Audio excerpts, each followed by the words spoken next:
皆さん改めましておはようございます。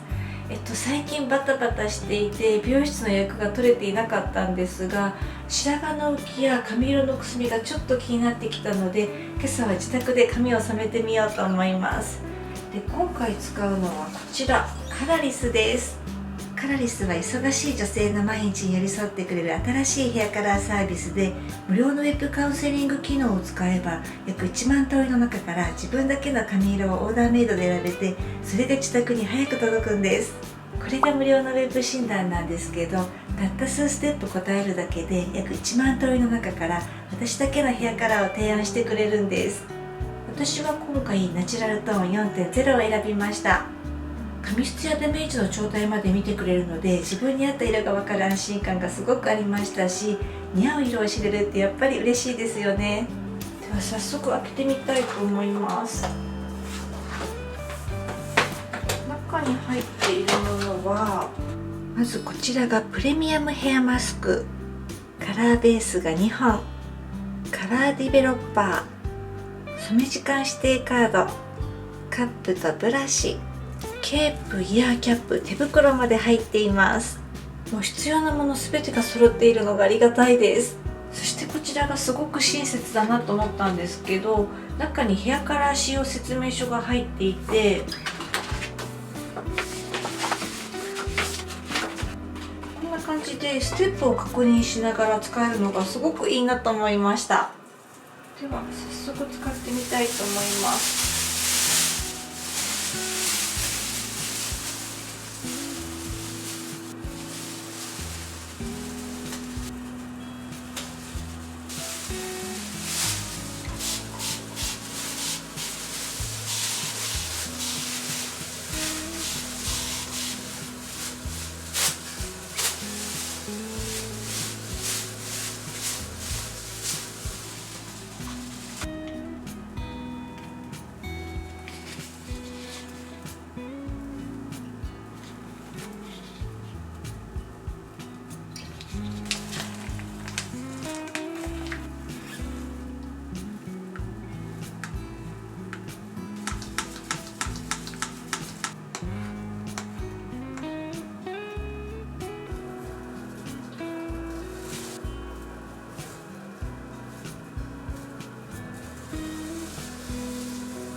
はい、髪の毛が乾きました。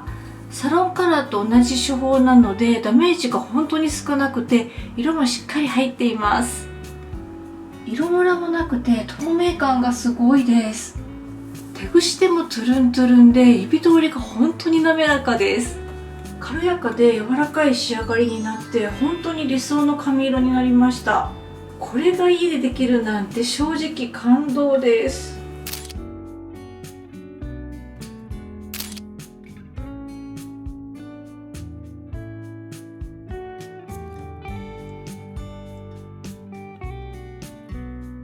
今回ナチュラルトーン 4.0 を選んだ時、正直自分に似合うかちょっと不安もあったんですけど、ウェブ診断で髪質や好みに合わせて提案してもらえたので安心してチャレンジできました。実際に使ってみて感じたのはとにかく簡単。混ぜて塗って放置して洗い流すだけです。仕上がりもツヤっとしていて、まるでサロンで染めたみたいです。時短にもなるし気分も上がって最高です。ちなみにカラリスは初回 45% オフで2178円なんです。定価でも美容室の半分以下の価格でサロン級の仕上がりが手に入るのは嬉しいですよね。気になった方はぜひ概要欄からチェックしてみてください。では準備ができたのでお出かけしてきます。